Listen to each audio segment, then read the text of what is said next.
Okay, today we are going to talk about the circle of Willis, and we are able to see over here the formation of the circle of Wills. So you can see here we have the two vertebral arteries, and they are, yes, those are the two vertebral arteries which are coming at the pontomedullary junction, and here you can see these are the two internal carotid arteries. Okay, so this coming to these two vertebral arteries, they are actually coming out from the subclavian artery in the neck region, and then this is the cervical vertebra. Yes, it passes through the foramen transversarium. We are showing you the foramen transversarium over here, and it comes up through the foramen transversarium. This is the atlas. It is coming out from the foramen transversarium, then grooves along the posterior limb of the atlas. You can see the groove we are showing. Yes, that is how it grooves along the posterior limb of the atlas to enter into the foramen magnum. It pierces the atlanto-occipital membrane. Yes, over here you can see this is the atlas and the skull, and that is the foramen magnum. It is piercing through the atlanto-occipital membrane of the foramen magnum.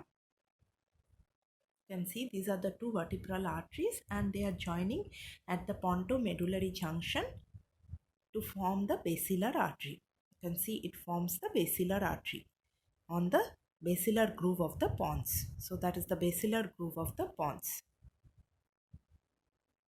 And then it divides to form the two posterior cerebral artery at the upper border of the pons.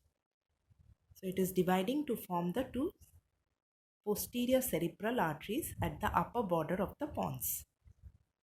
So this is the basilar artery. You can see very nicely it is sitting on the basilar groove, and that forms the posterior part of the circle of Wills. Now coming to the circle of Wills, you can see the optic chiasma above.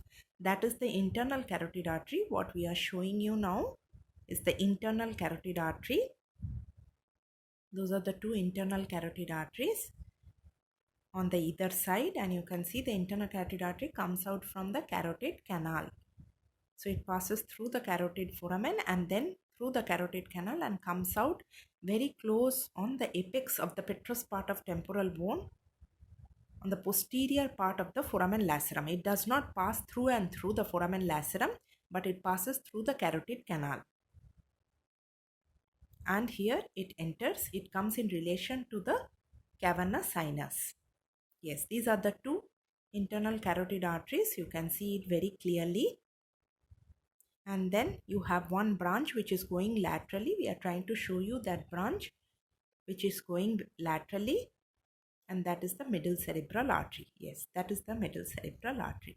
We are trying to show you that is the middle cerebral artery. You can see over here, and this middle cerebral artery is going through the stem of the lateral sulcus of the cerebrum.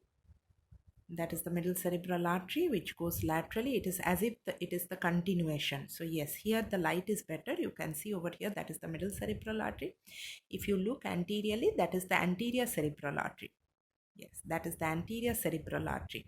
So it is given off from the internal carotid artery, anterior cerebral artery, middle cerebral artery, and you can see over here both the anterior cerebral arteries are coming from both the sides. Yes, here also we have the anterior cerebral artery. And you can see posteriorly, if you see one communicating artery, very thin artery, it is coming and joining the posterior cerebral artery. That is the posterior communicating artery from the internal carotid artery to complete the loop. It is kind of trying to complete a circle. So the internal carotid artery, anterior cerebral artery, and the posterior communicating artery. And if you look anteriorly, between the two anterior cerebral artery, you can see a communication when we lift up. Yes, can you see the communication? Yes, that is the communication between the two anterior cerebral artery. So anatomically you can see the communications, and it is actually completing the circle of Wills, but functionally normally the blood does not anastomose.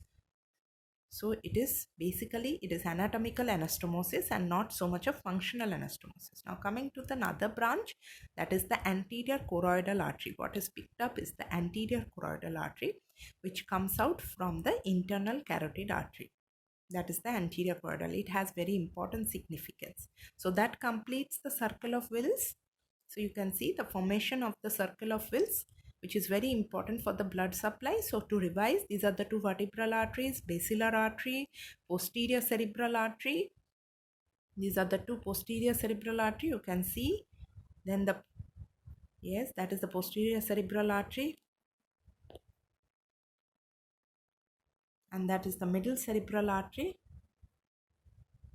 And those are the two communicating branches, posterior communicating artery. That is the internal carotid artery, and it is just a revision, and that is the anterior cerebral artery with the two communicating